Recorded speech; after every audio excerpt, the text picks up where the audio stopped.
Salut les amis, c'est Mérine Jojo, comment ça va? Bon, on se retrouve pour la débrief du match Pays-Bas-France. Le match vient de se terminer 0-0. 0-0, l'équipe de France, on n'a marqué aucun but en deux matchs de l'Euro parce que la victoire 1-0 contre l'Autriche, c'était un but contre son camp du défenseur autrichien. Donc voilà, 0-0 sans Kylian Mbappé qui était blessé, qui n'a pas joué. Voilà, il a été remplacé par Tchouaméni, même si Tchouaméni est passé au milieu de terrain et que Griezmann est monté d'un cran. Voilà, que retenir de ce match? Franchement, j'ai encore trouvé un N'Golo Kanté énorme. N'Golo Kanté, il est énorme ce joueur. Il nous a fait une masterclass ce soir, encore meilleure que contre l'Autriche. Kanté a été exceptionnel ce soir. Au même titre qu'Adrien Rabiot, au même titre que Mac Maignan. Griezmann a fait un gros match aussi.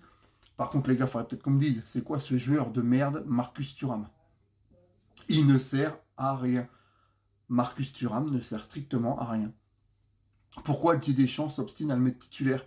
Parce que c'est le fils de son ami Lilian Thuram ou quoi? Franchement, Marcus Thuram, c'est le seul qui n'a pas sa place en équipe de France, on va être clair. Toute l'équipe de France a fait un bon match ce soir. Alors, on fait 0-0 contre les Pays-Bas, contre une grosse équipe des Pays-Bas, une grosse équipe du foot. Bon, l'équipe de France, on est deuxième de la poule. Le prochain match, ça sera contre la Pologne, mardi, à 18h. J'espère vraiment qu'on l'emportera et que la France, on terminera quand même première de cette poule.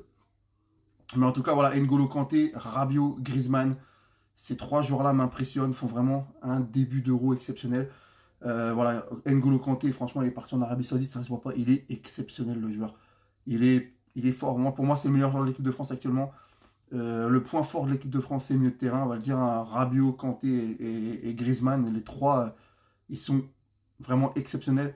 Et quand je vois le niveau d'Adrien Rabiot, je me dis, putain, ouais, le gamin, il a progressé. Et voilà, l'équipe de France, on peut quand même aller au bout. Hein, je vous le dis, on peut quand même aller au bout avec cette équipe. Voilà, on a vraiment une belle équipe.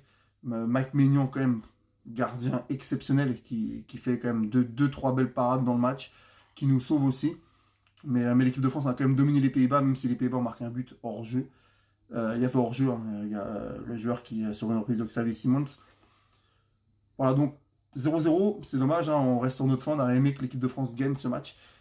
Mais c'est pas grave, on va se retrouver mardi contre la Pologne en espérant que l'équipe de France prenne les 3 points.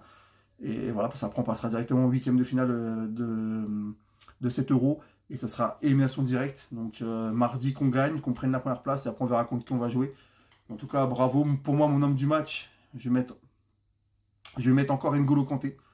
Je le trouve exceptionnel. Il est dans tous les bons coups, il défend, il attaque, il est énorme. Je vais mettre quand même N'Golo Kanté, homme du match. Et encore ma déception, Marcus Thuram. Je ne sais pas ce qu'il faut en équipe de France. Le mec, il est super nul. C'est quoi ce joueur? Il ne sert à rien. Il est nul. Franchement, il vaut rien. Je comprends pas pourquoi Deschamps le met. Franchement, les gars, il faudrait qu'on m'explique. Voilà, sinon j'espère que l'équipe de France, on gagnera contre la Pologne mardi et qu'on finira premier. Mais franchement, Marcus Thuram casse de l'équipe de France. Voilà, allez, salut les amis. Et allez les Bleus.